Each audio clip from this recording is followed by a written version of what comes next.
In the year 2011, China walked up to the United States and asked a simple question: can we be a part of the International Space Station? The answer was no. Not a polite no, a legal no. The US Congress passed a law, the Wolf Amendment, that banned NASA from working with China on space projects. The reason given was national security. But what it really said to China was this: you are not welcome here. Most countries would have backed down. China did the opposite. They looked at the most expensive and complex structure ever built by humans, a space station that took 16 countries and over $100 billion to construct, and they said, fine, we will build our own. Better. And here is the shocking part: they actually did it. In just a year and a half, China assembled a brand new space station in orbit around Earth. Not a test module, not a prototype. A fully working, permanently crewed, 3-module space station with smart technology that makes the International Space Station look like it was built in a different century. Because honestly, most of it was. This is the story of Tiangong, the Heavenly Palace. And by the end of this video, you are going to understand why the rest of the world seriously underestimated what China was building up there. If this kind of story is what you are here for, hit the like button right now because it genuinely helps more people find this video. Now let us get into it. From zero to space in record time. To really understand how big this is, you need to know where China started. Back in the 1990s, while Russia and America were joining hands to build the ISS, China had almost nothing in terms of human spaceflight. They had rockets, yes, but sending a person to space was still a dream. There was no training program, no spacecraft, no roadmap, just ambition and the political will to back it up. That changed in 2003 when China sent its first astronaut, called a taikonaut, into orbit. His name was Yang Liwei, and he spent 21 hours in space aboard a small capsule called Shenzhou 5. The whole country celebrated. It was a huge moment. China had officially become only the third nation in history to independently send a human to space, joining a club that had previously only included the United States and the Soviet Union. But they were not done. They never are. Over the next decade and a half, China worked step by step, mission by mission, never rushing but never slowing down either. They launched Tiangong 1 in 2011. It was a small test lab, not much bigger than a school bus, but it taught them how to dock 2 spacecraft together in orbit. One of the most technically difficult things you can do in space. Then came Tiangong 2 in 2016, which tested more advanced life support systems and longer crew stays. Astronauts lived aboard it for 30 days, then 60 days, building up the knowledge needed for truly long-duration missions. Each step was quiet. Each step was deliberate. And the whole time, the US was watching but not too worried. After all, how far could they really go? Then came April 29th, 2021. China launched the core module of its permanent space station into orbit on a Long March 5B rocket, and the clock started ticking. By November 2022, just 18 months later, all 3 modules were in orbit and connected. The station was complete, fully assembled, permanently crewed, operational. The speed of it stunned even space experts who had been watching China for years. 18 months to build a space station in orbit from scratch. For context, the ISS took over 13 years to fully assemble, and it had 16 nations helping. China did it alone, in less time than it takes most countries to build a highway overpass. China had arrived, and they brought something truly extraordinary with them. The Heavenly Palace, up close.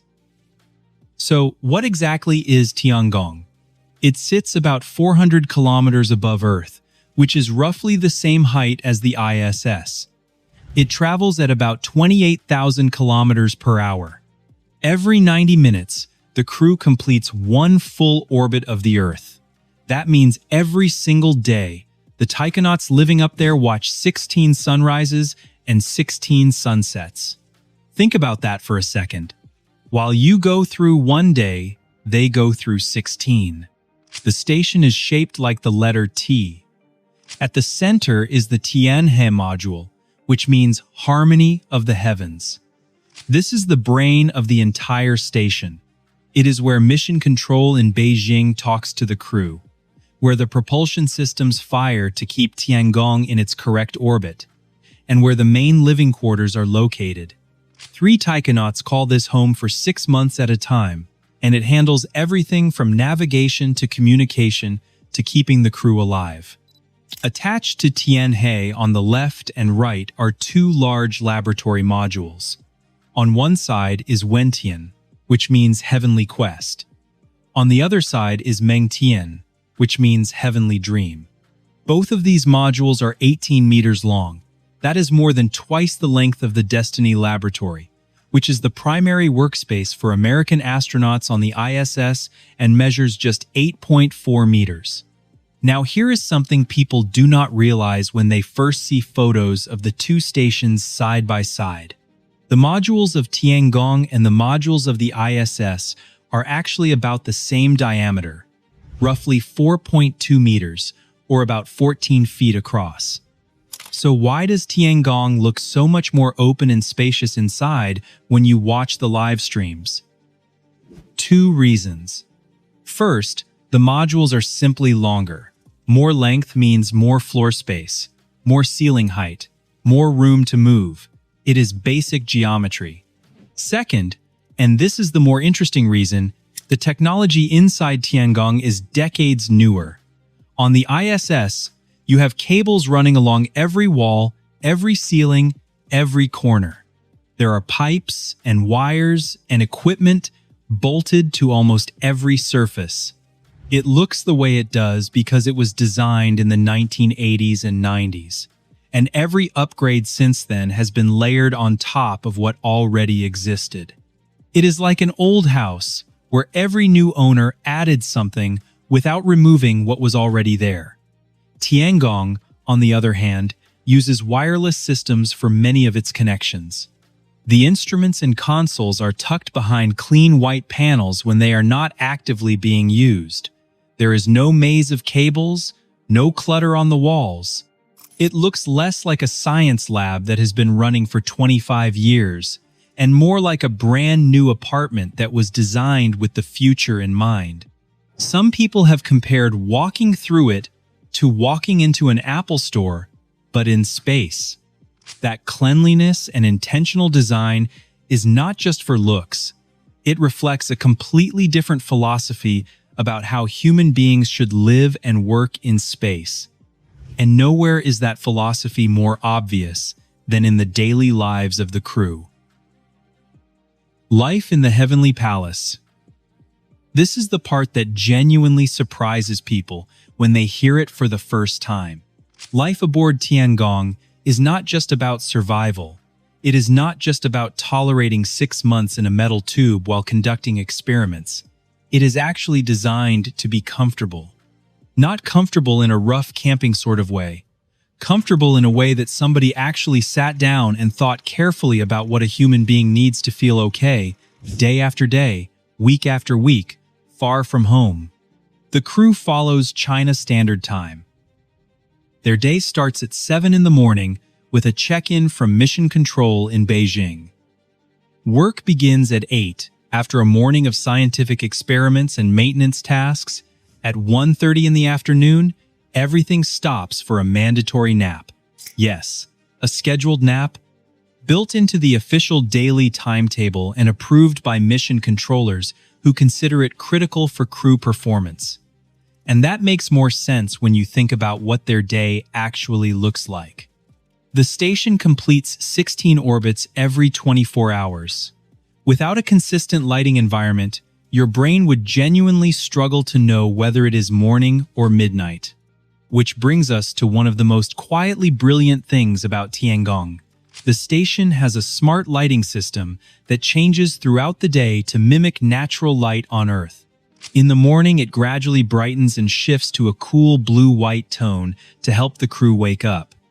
During work hours, it stays bright and steady. In the evening, it shifts to warmer, softer tones, and at night, it dims down to near darkness. It is the first space station in history to include this kind of circadian lighting system. The ISS does not have it. The crew there deals with 16 artificial day-night cycles in real time, which over months of living up there can seriously mess with your sleep and mood. Tiangong solved this problem with software and lights. At 6 in the evening, the crew gathers for dinner. And this is where things get really good, because dinner on Tiangong is not what most people picture when they think of space food. There are over 120 different food options on board, and the menu is personalized for each individual crew member based on their own preferences before launch. We are talking spicy chicken, black pepper beef, shredded pork with garlic, pickled cabbage, fresh fruits like apples, and 32 varieties of vegetables. There is a full-sized refrigerator on board to keep fresh produce cold. There is a dedicated kitchen table for meal preparation. There are even resupply missions that bring up fresh food regularly, so the crew is not eating the same thing every week for 6 months straight. And then, there is the microwave. Tiangong has the first fully functional microwave oven ever to operate in space. This was not a simple thing to build. Engineers spent 10 years developing it, solving problems around low power draw, zero-gravity operation, and the extreme stress of surviving a rocket launch. The result can heat a full meal for 3 crew members in just 7 minutes. The ISS does not have a microwave at all. It uses a food warming machine that adds hot water to freeze-dried food packets and takes 20 to 30 minutes to prepare a single meal. The difference sounds small until you multiply it across every single meal for a crew of 3 over 6 months. After dinner, the crew watches television, specifically Xinwen Lianbo, which is China's most watched nightly news broadcast, airing at 7 in the evening Beijing time. It is a moment of normalcy in an otherwise extraordinary environment, a reminder of home. Then, at 9 in the evening, the crew makes their final report to Mission Control and prepares for sleep. Each taikonaut gets their own private sleeping alcove. There are curtains for privacy. A small circular window looks out onto Earth. Each alcove has its own headphone set, individual ventilation controls, and enough personal space to actually feel like yours. It is not a luxury hotel room, but for something moving at 28,000 kilometers per hour, 400 kilometers above the surface of the Earth, it is a genuinely human place to rest. Staying healthy in that environment, though, is an entirely different challenge, and China came up with some solutions that nobody in the history of space exploration had tried before. The smartest gym you will never visit.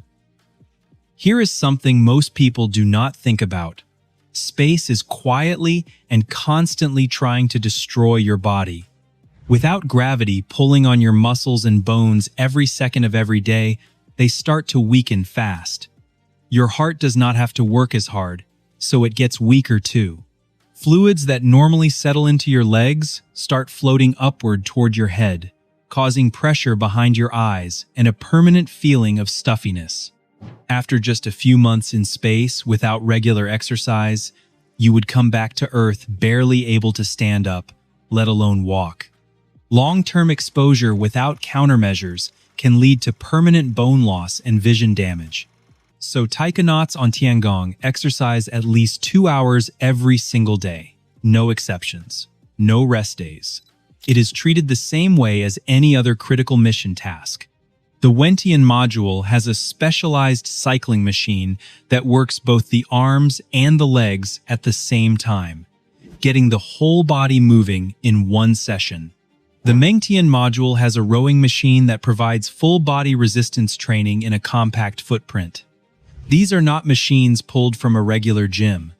Every piece of fitness equipment on Tiangong was custom designed for the specific conditions of life in space, where there is no gravity to help the machine function, and every kilogram of weight launched into orbit costs a fortune. But here is where China did something completely new, something that no other space program had tried before. Their uniforms have elastic resistance bands built directly into the fabric, not attached to the outside, woven in. That means every single time a taikonaut moves throughout their normal workday, every time they reach across a console, turn their head, push off from a wall, or simply sit up straight, their muscles are working against a small but constant resistance. They are exercising without exercising, getting a passive workout just by living their day. Over the course of hours and weeks and months, that adds up in a significant way. The ISS uses a very sophisticated resistance machine called the Advanced Resistive Exercise Device, which can simulate up to 600 pounds of force for exercises like squats and deadlifts. It is an impressive piece of engineering, but it requires dedicated time and effort to use. The Chinese approach turns the entire day into low-level resistance training without any extra time at all. It is not a replacement for the dedicated exercise sessions, but as a supplement, it is one of the most elegant solutions to a space medicine problem that has ever been designed. Keeping the body strong matters, because the real reason the crew is up there is to push the boundaries of human knowledge. And what they have been working on inside those modules is where the story gets truly fascinating. The lab that could change everything. At any given moment, Tiangong is quietly running hundreds of experiments in parallel.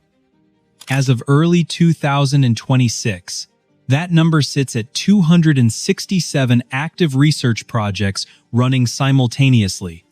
That is not a typo. The station has 23 internal experiment racks spread across its 3 modules, each one packed with equipment designed for a specific field of research. Wentian is focused on life sciences and biology. Scientists are studying how plants grow in microgravity, how human cells change over time without gravity, and how different levels of gravity affect living organisms, from the smallest microbes all the way up to larger biological systems. Some of these experiments are directly connected to the challenge of one day sending humans to Mars, where the gravity is about 1/3 of Earth's, and crew members will need to stay healthy for years at a time. Mengtian handles the physics and materials side. Researchers are looking at how flames behave in zero gravity, which is completely different from how fire works on Earth and has major implications for fire safety in space. They are studying how metals and alloys cool and solidify without gravity pulling on them, potentially discovering new material structures that are impossible to create on Earth. There is even research into atomic behavior at extremely low temperatures, work that connects to some of the deepest questions in physics about the nature of matter itself. But the external experiments are where things get especially fascinating. Tiangong has 50 platforms, mounted on the outside of the station, where experiments are exposed directly to the space environment.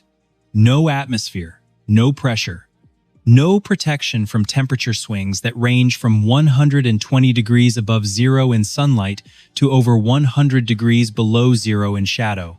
Pure, hard vacuum and constant radiation bombardment. These are conditions that simply cannot be replicated in any laboratory on Earth, which makes the data collected out there genuinely irreplaceable. Mengtian has a special automated airlock system just for these external experiments. The crew preps an experiment inside the warm pressurized station, loads it into the airlock chamber, and then an automated system takes over. It depressurizes the chamber, opens the outer door, and a robotic arm reaches in, grabs the experiment, and attaches it to the correct location on the hull. When the experiment is complete, the whole process runs in reverse. The experiment comes back inside without anyone ever needing to put on a spacesuit. It is efficient, it is safe, and it means far more experiments can be run externally than would ever be possible if each one required a spacewalk. Those robotic arms deserve a closer look too. Tiangong has a main arm on the Tianhe module that is 10 meters long. Then there is a smaller arm on Wentian that is 5 meters long and can crawl along the outside of the station on its own, repositioning itself wherever it is needed. When a larger task comes along, both arms can physically connect to form one 15-meter combined arm, almost exactly matching the capability of the famous Canada Arm 2 on the ISS. Two separate arms that work independently or as one. It is a flexible and clever design. All of this research capability is impressive on its own. But China is about to add something to Tiangong that will make the entire station into one of the most powerful scientific tools in human history. The eye in the sky. The Shuntian Space Telescope is planned to launch in late 2026, and the numbers surrounding it are genuinely hard to process at first. It has a 2-meter primary mirror, giving it roughly the same image resolution as the Hubble Space Telescope. Hubble has been running for over 3 decades and is still considered one of humanity's greatest scientific instruments. So starting at that level is already extraordinary. But Shuntian goes much further than Hubble in one critical way. Its camera has 2.5 gigapixels, that is 2,500 megapixels. A high-end smartphone today shoots at around 50 megapixels. Shuntian's camera will be 50 times more powerful than that just in pixel count, and it is designed for deep space imaging, not selfies. The sheer amount of data it will be able to collect in a single observation is staggering. More importantly than resolution, though, is field of view. Hubble is incredibly sharp but can only see a tiny patch of sky at a time. Astronomers often describe it as looking at the universe through a drinking straw. Shuntian will have a field of view that is 300 times wider than Hubble. 300 times. Instead of the drinking straw, you get a wide-open window. Over its planned 10-year mission, Shuntian is expected to image approximately 40% of all visible space. Scientists will use that data to study dark matter, dark energy, the large-scale structure of the universe, and billions of individual galaxies that have never been clearly observed before. And here is the detail that makes the whole design genuinely smarter than what came before. Shuntian will spend most of its time flying freely in orbit, operating independently as a survey telescope. But when it needs maintenance, a software update, or a hardware upgrade, it simply docks with Tiangong. Taikonauts can perform the work themselves and send it back on its way. When NASA needed to service Hubble, it had to launch an entire space shuttle mission at a cost of hundreds of millions of dollars each time.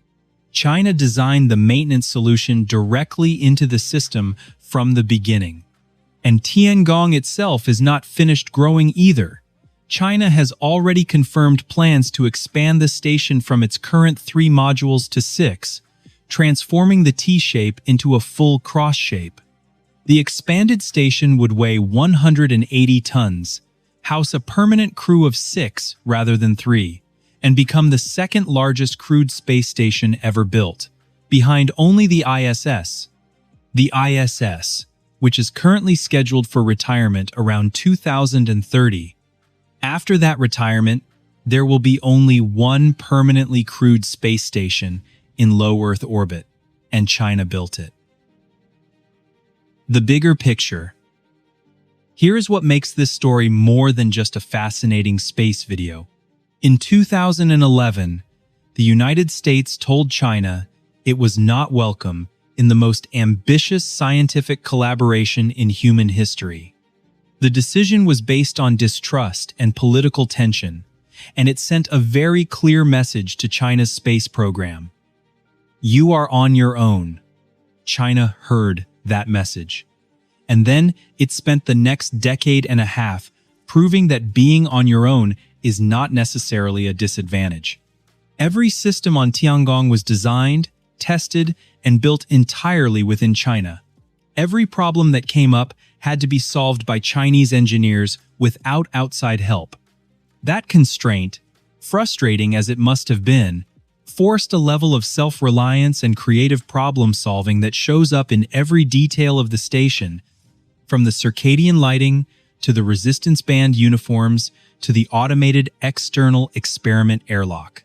Today, as the ISS approaches the end of its life, China is not keeping Tiangong to itself.